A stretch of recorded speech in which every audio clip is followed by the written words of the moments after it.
ధర్మస్థల వ్యవహారంలో మరో breaking news. ఈ కేసులో ఊహించిన ట్విస్ట్ చోటు చేసుకుంది. సిట్ దర్యాప్తులో సీన్ మొత్తం మార్చేశాడు విజిల్ బ్లోయర్. ధర్మస్థలలో ఎలాంటి సవాల్ లేవంటూ భీమా మాట మార్చాడు. కొంతమంది బలవంతంపై ఆ ప్రకటన చేశానంటూ షాకింగ్ కామెంట్ చేశాడు. స్వచ్ఛందంగా ముందుకు రాలేదంటున్నాడు. కొందరు ఒత్తిడితో తప్పుడు ప్రకటన ఇచ్చారంటూ భీమా వెల్లడించాడు. ప్రస్తుతం తమిళనాడులో ఉంటున్నానని 2014లోనే ధర్మస్థల వదిలి వెళ్ళిపోయానంటున్నాడు భీమా. 2023లో ఓ గ్యాంగ్ తన దగ్గరికి వచ్చింది, బెదిరించింది అంటూ భీమా వెల్లడించాడు. మృతదేహాలను చట్టబద్ధంగానే పాతిపెట్టానంటూ చెప్పినా సిట్టు ముందు లొంగిపోవాలని బలవంతం చేశారంటూ భీమా అంటున్నాడు. అస్థిపంజరం ఓ పుర్రె ఇచ్చి పోలీసుల ముందు చూపించాలని ఒత్తిడి చేశారంటున్నారు. పోలీసుల ముందు ఏమి చెప్పాలో కూడా నేర్పించారని, ఆ ఒత్తిడితోనే తాను తప్పుడు వాంగ్మూలం ఇచ్చానంటూ భీమా వెల్లడించడం ఇప్పుడు సంచలనంగా మారుతోంది. మొత్తం మీద ధర్మస్థల వ్యవహారం ఇప్పుడు కొత్త మలుపు చోటు చేసుకుంది. ఈ కేసు ఊహించని మలుపు తిరిగింది. సిట్ ముందు అసలు నిజం బయటపెట్టాడు ఫిర్యాదుదారుడు. కర్ణాటకలోని ధర్మస్థల కేసులో ఈ సంచలన పరిణామాలు చోటు చేసుకుంటున్నాయి. ఇప్పటి వరకు వందలాది మృతదేహాలను తాను పాతిపెట్టానని చెప్పుకుంటున్న పారిశుద్ధ్య కార్మికుడు తాను ఒత్తిడితో తప్పుడు వాంగ్మూలం ఇచ్చారంటూ స్పష్టం చేశాడు. కర్ణాటకలోని ప్రసిద్ధ యాత్రాక్షేత్రం ధర్మస్థల ఇప్పుడు హాట్ టాపిక్గా మారింది. పుణ్యక్షేత్రంగా పేరొందిన ఈ ప్రాంతం ప్రస్తుతం దేశవ్యాప్తంగా చర్చనీయాంశమైంది. గత 2 దశాబ్దాల్లో ఇక్కడ అనేక మంది యువతులు, మహిళలు అదృశ్యమయ్యారని, వారందరి శవాలను తానే పూడ్చిపెట్టానని పోలీసులకు ఓ మాజీ పారిశుద్ధ్య కార్మికుడు ఫిర్యాదు ఇచ్చిన సంగతి తెలిసిందే. ఏ ప్రాంతాల్లో అతని మృతదేహాలను పూడ్చాడనే విషయాల ఆధారంగా ఇప్పటికే తవ్వకాలు కూడా జరుగుతున్నాయి. తాను చెప్పిన 13 ప్రదేశాల్లో ఒక్కచోటే 70 లేదా 80 మృతదేహాలను స్వయంగా తన చేత్తోనే ఖననం చేసినట్లుగా పేర్కొన్నాడు. కానీ తాజాగా ఈ కేసులో ప్రధాన సాక్షిగా ఉన్న పారిశుద్ధ్య కార్మికుడు ఒక్కసారిగా మాట మార్చాడు. ఇప్పుడు ఇదే అసలు ట్విస్ట్. ధర్మస్థల కేసులో వందలాది మృతదేహాలను ఖననం చేశారని ప్రకటించి సంచలనం రేపిన పారిశుద్ధ్య కార్మికుడు తన వాంగ్మూలాన్ని మార్చాడు. తాను కొంతమంది బలవంతంపై ఈ ప్రకటన చేశానంటూ షాకింగ్ కామెంట్ చేశాడు. దీంతో కేసు ఊహించని మలుపు తిరిగింది. స్పెషల్ ఇన్వెస్టిగేషన్ టీం సిట్ ముందు హాజరైన ఆయన తాను స్వచ్ఛందంగా ముందుకు రాలేదని, కొందరు ఒత్తిడితో తప్పుడు ప్రకటన ఇచ్చారంటూ సంచలన ఆరోపణ చేశాడు. దీంతో ఈ వ్యవహారం ఆసక్తికరంగా మారుతోంది. సిట్ అధికారులు రికార్డు చేసిన స్టేట్మెంట్లో ఆ వ్యక్తి ఈ అంశాలు వెల్లడించాడు. తాను ప్రస్తుతం తమిళనాడులో స్థిరపడ్డానని, 2014లోనే ధర్మస్థలను వదిలిపోయానంటున్నాడు. అప్పటి నుంచి తమిళనాడులోనే నివసిస్తున్నానన్నాడు. 2023లో ఓ గ్యాంగ్ తనని సంప్రదించారని, తనపై బెదిరింపులకు దిగారంటున్నాడు. తాను మృతదేహాలను చట్టబద్ధంగానే పాతిపెట్టానని చెప్పినా సిట్టు ముందు లొంగిపోవాలంటూ తనను బలవంతం చేశారంటూ వివరిస్తున్నాడు. అస్థిపంజరం ఇచ్చి బలవంతం చేశారని, ఆ గ్యాంగ్ తనకి ఒక పుర్రె ఇచ్చి దాన్ని పోలీసుల ముందు చూపించాలని ఒత్తిడి చేసిందని, వారి మాట విని సిట్టు ముందు హాజరయ్యానంటున్నాడు భీమా. పోలీసుల ముందు ఏం చెప్పాలో ఆ ముగ్గురు తనకి ఎలా చెప్పాలో కూడా నేర్పించారని, వాళ్ళ ప్రెషర్తోనే తాను తప్పుడు వాంగ్మూలం ఇచ్చానంటున్నాడు భీమా. ఈ విషయాన్ని బయటపెట్టడానికి తనకు చాలా భయపడ్డానని, కానీ సుజాత భట్ ఫిర్యాదు చేసిన తర్వాత తనకు ధైర్యం వచ్చిందంటున్నాడు. అప్పుడు నిజం బయట పెట్టాలని నిర్ణయించుకున్నట్టుగా చెప్తున్నాడు. సో సిట్ దర్యాప్తు అయితే కొత్త మలుపు తిరుగుతోంది. ఈ సంచలన ప్రకటన తర్వాత సిట్ అధికారులు ఫిర్యాదుదారుడి పూర్తి వీడియో స్టేట్మెంట్ రికార్డ్ చేశారు. కేసు దర్యాప్తులో ఈ ప్రకటన కీలక ఆధారంగా మారే ఛాన్స్ కనిపిస్తోంది. అధికారులు ఇప్పుడు ఆ నయా గ్యాంగ్ వెనుక ఉన్న వ్యక్తులను గుర్తించడంపై దృష్టి సారించారు. దీంతో ధర్మస్థల కేసు మరింత క్లిష్టతరంగా మారుతోంది. ఫిర్యాదుదారుడి తాజా వాంగ్మూలం ఆధారంగా సిట్ ఇతర కోణాలకు కూడా దర్యాప్తు చేపట్టే ఛాన్స్ ఉంది. ఈ ప్రకటనతో కేసు రహస్యాలపై కొత్త చర్చలు మొదలయ్యాయి. ఇక ధర్మస్థలకు సంబంధించి ఇప్పటికే రాజకీయ దుమారం రేగుతోంది. మృతదేహాల ఖననంపై రాజకీయ ఆరోపణలు కొనసాగుతున్నాయి. కాంగ్రెస్, బీజేపీ నాయకులు ఒకరిపై ఒకరు విమర్శలు సంధించుకుంటున్నారు. ధర్మస్థల గురించి తప్పుడు సమాచారాన్ని వ్యాప్తి చేస్తున్నారంటూ, భక్తులు భయంతో ఉన్నారంటూ బీజేపీ నేతలు ప్రభుత్వంపై విమర్శలు గుప్పిస్తుంటే, బీజేపీ రాష్ట్ర అధ్యక్షుడు విజయేంద్ర నేతృత్వంలోని ఎమ్మెల్యేల బృందం ఇప్పటికే ధర్మస్థలను సందర్శించి దేవాలయ ధర్మాధికారి వీరేంద్ర హెగ్డేతో సమావేశమైంది, చర్చలు జరిపింది. ఇక ధర్మస్థలపై జరుగుతున్న ప్రచారం వెనుక కుట్ర ఉందని అధికార పార్టీ రాష్ట్ర అధ్యక్షుడు డిప్యూటీ సీఎం డికే శివకుమార్ కూడా అన్నారు. ఈ ఘటన బీజేపీ నాయకులకు ఆయుధంగా మారిందన్నారు. ధర్మస్థల పుణ్యక్షేత్రంపై భారీ కుట్ర జరుగుతోందని, క్షేత్ర ప్రతిష్టకు భంగం కలిగించే ప్రయత్నాలు జరుగుతున్నాయని, సిట్ విచారణలో వాస్తవాలు బయటపడతాయంటున్నారు. ఆరోపణలు ఉత్తవేనని తేలితే కఠిన చర్యలు తప్పవని డిప్యూటీ సీఎం శివకుమార్ అన్నారు. అయితే ఇటు డిప్యూటీ సీఎం శివకుమార్ వ్యాఖ్యలు ఇలా ఉంటే, మరోవైపు అసెంబ్లీలో కూడా చర్చ జరిగింది. ప్రతిపక్ష నాయకుడు అశోక, అలాగే సురేష్ కుమార్, ఎమ్మెల్యేలు విశ్వనాథ్, హరీష్ పుంజా, ఇతర పార్టీ ఎమ్మెల్యేలు పాల్గొన్నారు. కార్కల ఎమ్మెల్యే సునీల్ కుమార్ ఈ అంశంపై చర్చను ప్రారంభించారు. అయితే ఇక భారీ కుట్ర జరిగిందని ఉప ముఖ్యమంత్రి డీకే శివకుమార్ అంటే, ఒకవేళ ఫిర్యాదుదారుడి వాదనలో అబద్ధమని తేలితే అతనిపై చర్యలు తీసుకుంటామంటూ హోంమంత్రి పరమేశ్వర ఒక సంచలన స్టేట్మెంట్ ఇచ్చారు. ఈ మొత్తం వ్యవహారం దీంతో ఇప్పుడు కొత్త మలుపులు తీసుకునే ఛాన్స్ కనిపిస్తోంది. ఇక ధర్మస్థల వ్యవహారానికి సంబంధించి ఇప్పుడు ఏం జరగబోతుందనేది ఆసక్తికర చర్చ. ఇక విజిల్ బ్లోయర్ చెప్తున్న అంశాల ప్రకారం తాను కొందరి ఒత్తిడితో తప్పుడు ప్రచారం చేశానంటూ షాకింగ్ కామెంట్స్ ఇచ్చాడు. ఇక ధర్మస్థలంలో ఎలాంటి శవాలు లేవంటూ మాట మార్చాడు భీమా. అంటే ఇన్ని రోజులు జరిగిందంతా ఉత్తుత్తి వ్యవహారమేనా? కొంతమంది బలవంతంపై ఈ ప్రకటన చేశాడా? స్వచ్ఛందంగా ముందుకు రాలేదా? ఎవరో బెదిరిస్తే తప్పుడు ప్రకటనలు ఇచ్చాడా భీమా? ప్రస్తుతం తమిళనాడులో ఉంటున్నా అని చెప్తున్నాడు. 2014లోనే ధర్మస్థల వదిలి వెళ్ళిపోయానంటున్నాడు. అలాగే 23లో గ్యాంగ్ తన దగ్గరికి వచ్చి బెదిరించిందంటున్నాడు భీమా. మృతదేహాలను చట్టబద్ధంగానే పాతి పెట్టానని చెప్పినా సిట్టు ముందు లొంగిపోవాలంటూ ఆ వ్యక్తులు బలవంతం చేశారంటూ భీమా చెప్తున్నాడు. అస్థిపంజరం పుర్రే ఇచ్చి పోలీసుల ముందు చూపించాలని ఒత్తిడి చేశారంటున్నాడు. మరి పోలీసుల ముందు ఏం చెప్పాలో కూడా నేర్పించారంటున్నాడు. ఒత్తిడితోనే తాను తప్పుడు వాంగ్మూలం ఇచ్చారంటూ భీమా చెప్తున్నాడు. ఈ విషయాలని చెప్తుంటే మీకు ఏమనిపిస్తోంది? ఎన్ని రోజుల పాటు ఒక దర్యాప్తు సంస్థ సిట్ ఏర్పాటు చేసి ఒక 5-6 ఐపీఎస్ అధికారులను అపాయింట్ చేసి ఫోరెన్సిక్, అటవీ శాఖ, అలాగే పోలీస్ విభాగం, రెవెన్యూ విభాగం, ఇంతమంది మీడియా, పోలీస్ ఒక నెల రోజులుగా ధర్మస్థల చుట్టూ హంగామా నడుస్తుంది, హడావుడి కొనసాగుతుంది. 1 కాదు 2 కాదు 13 పాయింట్స్, 13 స్థలాల దగ్గర తవ్వకాలు జరుగుతున్నాయి. 6-11 దగ్గర పుర్రెలు అలాగే ఎముకలు దొరికాయని చెప్పారు.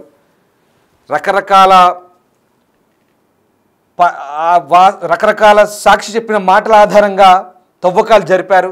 కానీ ఏం బయటపడింది, ఏం జరగలేదనేది అక్కడ ఉన్నటువంటి ఆధారాల ఆధారంగా చెప్తున్న అంశాలు.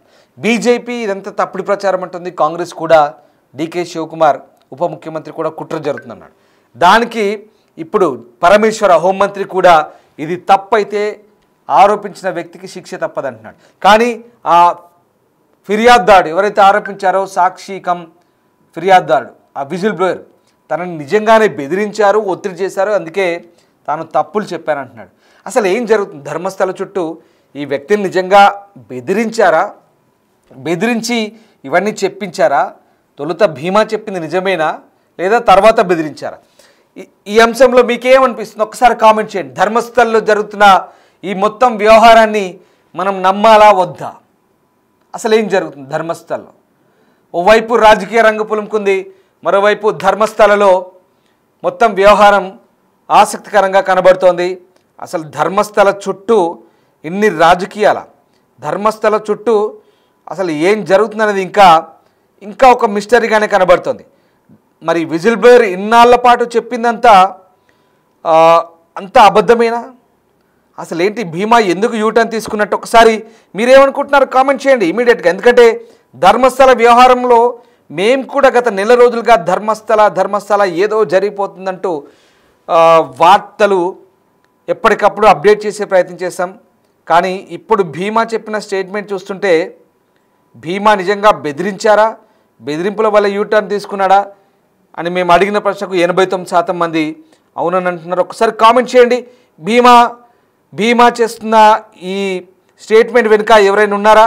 నిజంగానే భీమాని ఎవరైనా నువ్వు ఎక్కువగా ఉత్సాహం చూపిస్తే నిన్ను చంపేస్తాం, ఈ వ్యవహారంలో నువ్వు అతి చేస్తున్నావు, అనవసరంగా నువ్వు ధర్మస్థల్ని లేదా అక్కడ ఉన్నటువంటి మేనేజ్మెంట్ని లేదా అక్కడ ఉన్నటువంటి వ్యక్తుల్ని నువ్వు బదనాం చేసే ప్రయత్నం చేస్తున్నావు, నువ్వు ఇప్పటికైనా ఈ ఆరోపణలు మానుకోకపోతే నేను చంపేస్తామని భీమాని ఏమైనా బెదిరించుంటారనుకోవచ్చా?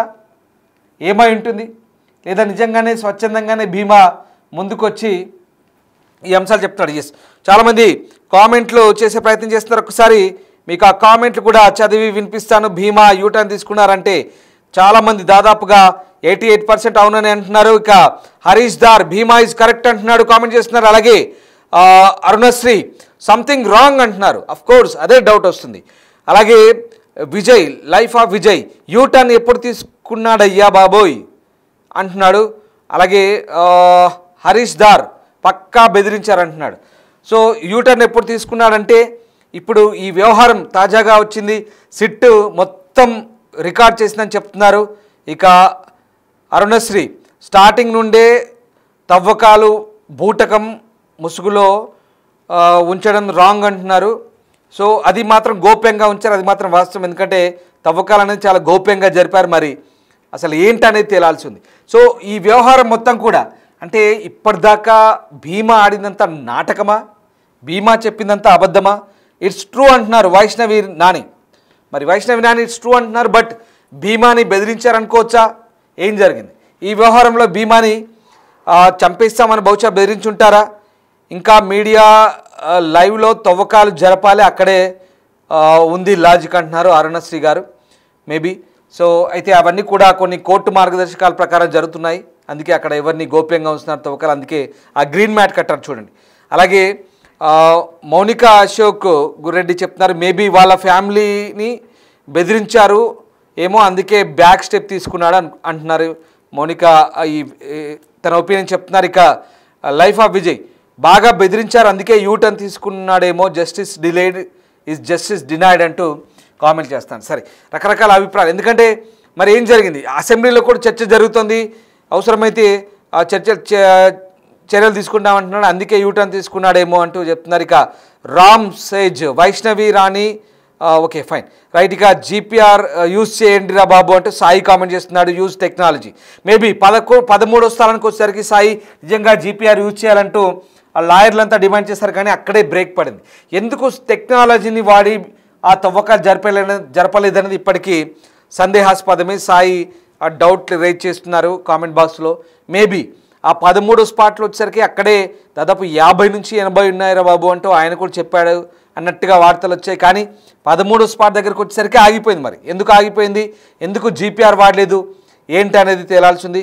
సో మొత్తం మీద బ్యాక్ స్టెప్ అయ్యారు ప్రస్తుతానికి ఈ వ్యవహారంలో. అంటే ఒత్తిడితోనే తాను తప్పు చెప్పానంటూ భీమా చెప్తున్నాడు. అంతేకాదు 2023లో ఓ గ్యాంగ్ వచ్చింది, తమిళనాడులో నేను ఉంటున్నాను, నా దగ్గరకు ఒక గ్యాంగ్ వచ్చింది 2023లో. ఆ గ్యాంగ్ వచ్చి నువ్వు ఏం చేయాలో ఏం చెప్పాలో కూడా చెప్పారు. అంతేకాదు అస్థిపంజరం ఇచ్చారు, ఒక పుర్రు ఇచ్చారు, కొన్ని ఎముకలు ఇచ్చారు, అవన్నీ కూడా అక్కడ పెట్టి చూపించి ఇదిగో ఇవే నేనే పెట్టాను, నేనే పాతి పెట్టామని, మేమే ఇలా పాతి పెట్టామని చెప్పారు, ఇక్కడిక్కడ ఇలా జరిగిందంటూ నువ్వు అబద్ధాలు చెప్పు అంటూ నాతో చెప్పించారంటూ భీమా అంటున్నాడు. మరి ఇది నిజమా? అంటే భీమా అసలు ఏంటి, భీమా మతి స్థిమితంలోనే ఉన్నాడా, లేదా ఒత్తిడికి భయపడిలా చెప్తున్నాడా, కన్ఫ్యూజ్ అవుతున్నాడా? భీమా చెప్పింది నిజమేనా, భీమా చెప్పిందంతా ఫేకా, లేదా భీమా చెప్పింది తొలుత నిజమైనా ఇప్పుడు ఒత్తిడితో ఇలా అంతా మళ్ళీ డౌన్ అవుతున్నాడా? అది ఏం జరుగుతుంది ఒకసారి మీకు మళ్ళీ నేను కామెంట్ బాక్స్లోకి వెళ్తున్నాను.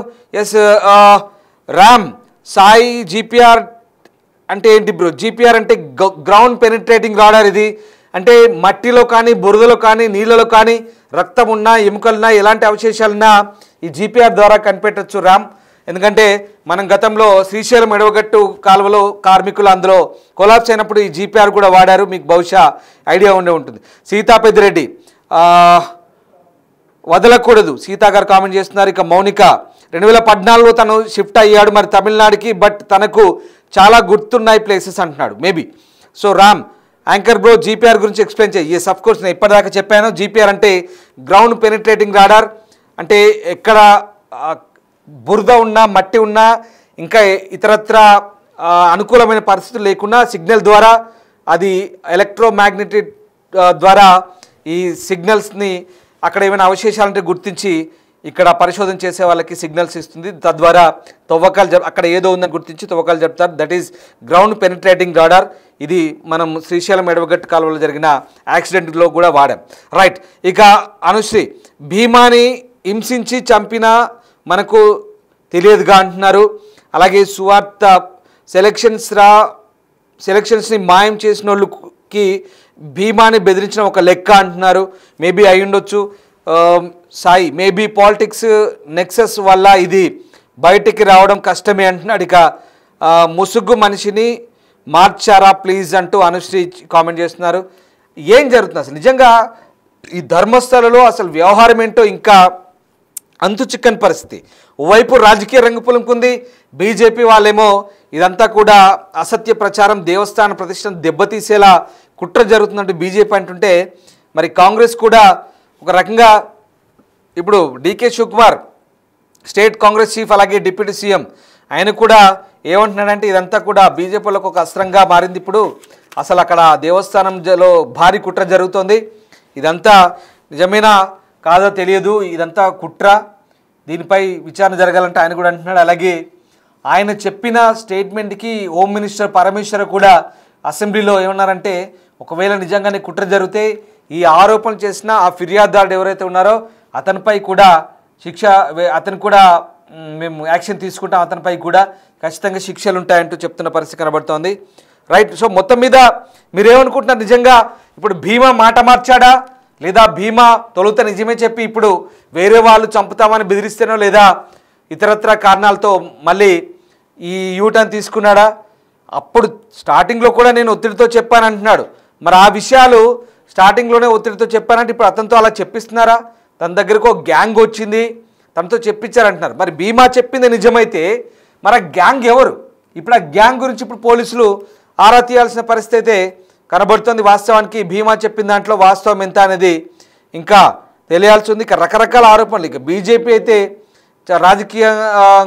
రాజకీయంగా ఈ అంశాన్ని హైలైట్ చేస్తుంది. ఆ ప్రాంతంలో ఇదంతా కూడా అప్రతిష్ట పాలు చేసేందుకే చేస్తున్న కుట్రగా బీజేపీ అభివర్ణిస్తుంది. బట్ ఇక్కడ మిగతా వర్గాలు మాత్రం ఇదంతా కూడా ఏదో జరుగుతుంది, చాలామంది చాలా జరిగాయి అదృశ్య కేసులు, ఇన్నాళ్ళ పాటు మరి మాయమైన సంగతి ఏంటంటూ వాళ్ళు కూడా చెప్తున్న పరిస్థితి. సో మొత్తం మీద ఎస్ ఇక్కడ మనము రైట్.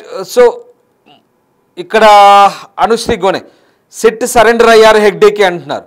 సో కలకొండ మంజుల అంత స్ట్రాంగ్గా ముందుకొచ్చాడు, తనని కంటిన్యూస్ చేసి బెదిరించారేమో, అన్ని చేసిన వాళ్ళకి తప్పించుకోవడం అంత కష్టం ఏం కాదు అంటూ కలకొండ మంజుల కామెంట్ చేస్తున్నారు. మేబీ మంజుల గారికి చాలా డౌట్స్ ఉన్నాయి, అందుకే నేను మీ ఒపీనియన్ కోరుతున్నాను. ఒకసారి మీరు ఏమనుకుంటున్నారు వ్యూవర్స్ ఒకసారి కామెంట్ చేయండి. భీమా తొలుత కరెక్టే చెప్పాడా, తర్వాత మాట మార్చాడా, లేదా భీమాకి ఎవరైనా ఇలా చెప్పించి చేయించారా? ఇందులో ఏది వాస్తవం, ఏది అబద్ధం, ఏది నిజం? మీరేమనుకుంటున్నారు? అసలు ఈ ధర్మస్థల వ్యవహారం నిజమా, అబద్ధమా, కరెక్టా, కాదా? ఏమనుకుంటున్నారు ఒకసారి కామెంట్ చేయండి.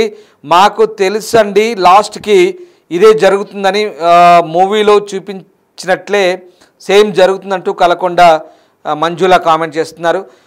నిజంగా ఇది సినిమాని తలపించే స్టోరీ లాగానే ఉంది మంజుల గారు, ఎందుకంటే ఇది ఆ తవ్వకాలకు సంబంధించి కూడా ఒక క్రైమ్ హర్రర్ థ్రిల్లర్ మూవీని తలపించింది.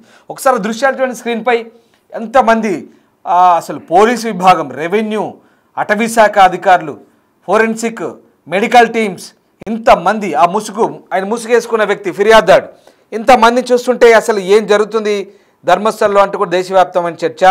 ప్రస్తుతం ఇదే ఆసక్తి చర్చ. మరి భీమా యూటర్న్ తీసుకున్నాడా, నిజంగానే అక్కడ ఏదైనా జరిగిందా అనేది మాత్రం ఇంకా పూర్తిగా తేలాల్సింది. అయితే స్పెషల్ ఇన్వెస్టిగేషన్ టీం మాత్రం కర్ణాటక ప్రభుత్వానికి ఎలాంటి నివేదిక ఇవ్వబోతుంది అనేది మాత్రం ఇప్పుడు ఆసక్తి. అట్ ద సేమ్ టైం తవ్వకాలపై ప్రభుత్వం తరఫున కర్ణాటక అసెంబ్లీలో అధికారిక ప్రకటన కూడా చేసే ఛాన్స్ ఉంది. బట్ రాజకీయ దుమారం అయితే లేపింది. ధర్మస్థల పుణ్యక్షేత్రంపై భారీ కుట్ర జరుగుతుందంటూ సిట్టు విచారణలో వాస్తవాలు బయటపడతాయంటూ డిప్యూటీ సీఎం చెప్తున్నారు. ఇదే తరహా ఆరోపణ చేస్తున్న ప్రతిపక్ష బీజేపీ ఇప్పుడు డీకే శివకుమార్ కామెంట్తో కాంగ్రెస్ ప్రభుత్వాన్ని ఇరకాటంలో పడేయాలని చూస్తుంది. ఎందుకంటే డీకేఎస్ చేసిన కామెంట్స్ ఇప్పుడు అక్కడ బీజేపీకి మంచి అస్త్రంగా మారినట్టుగా విశ్లేషకులు చెప్తున్నారు. కానీ ధర్మస్థల తవ్వకాలు మొదటి నుంచి బీజేపీ ఖండిస్తుంది. దాదాపుగా 20 మంది ఎమ్మెల్యేలు బీజేపీ చీఫ్ విజయేంద్రతో కలిసి ధర్మస్థల పెద్దను కలిశారు. అక్కడ ఆలయ ధర్మకర్త రాజ్యసభ సభ్యుడు వీరేంద్ర హెగ్డే కూడా ఆయనతో చర్చించారు. ఈ విష ప్రచారాన్ని అడ్డుకోవడంలో సీఎం విఫలమయ్యారంటూ ఆయన్ను క్షమాపణ చెప్పాలంటూ డిమాండ్ చేశారు. బట్ ఇక్కడ కర్ణాటక అసెంబ్లీలో హోమ్ మినిస్టర్ మాత్రం ఇది ఒకవేళ తప్పని తేలితే మేబీ తప్పైతే కనుక చర్యలు ఉంటాయంటూ ఆయన కూడా కామెంట్ చేస్తున్నారు. అంటే ఈ మొత్తం వ్యవహారం నిజంగా అంటే తొలుత ఇప్పుడు ఈయన చెప్పింది నిజమేనా, ఇప్పుడు నీరు గారుతోందా, అసలు ఏంటి ఈ తవ్వకాలు ఏంటి, ఇన్ని రోజుల పాటు అదృశ్యమైన మనుషులేంటి, వీళ్ళంతా ఏంటి, ఈ అసహజ మరణాలు ఏంటి, అసలు ఏమయ్యారు, ఏం జరిగిందని మాత్రం ఆసక్తికరంగా మారుతుంది. ఇంకొక కొన్ని కామెంట్స్ చేస్తాను, కామెంట్స్ చదువుతాను మీకు.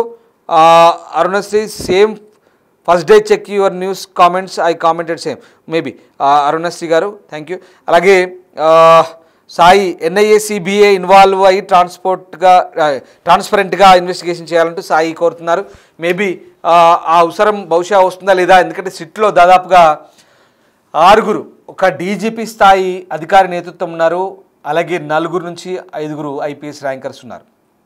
అచేతన్ ఉన్నారు, దయామా ఉన్నారు, అలాగే స్టెల్లా వర్గీస్ ఉంది అక్కడ లోకల్ ఆర్డీఓ, అలాగే సైమన్ ఉన్నారు ఎస్పీ, వీళ్ళంతా కూడా చాలామంది కీలకమైన అధికారులు ఉన్నారు. పృథ్వీ ఉన్నారు, ఆయన అక్కడ ఎంఆర్ఓ, చాలామంది ఉన్నారు. ఇంతేకాదు ఫోరెన్సిక్ డిపార్ట్మెంట్ స్టేట్ వింగ్ నుంచి వచ్చారు, చాలా కీలకమైన అధికారులు పెద్ద స్థాయిలో ఉన్న వాళ్ళు వచ్చారు, అటవీ శాఖ అధికారులు పెద్ద స్థాయిలో ఉన్న వాళ్ళు వచ్చారు, చాలామంది పెద్దవాళ్ళే ఉన్నారు.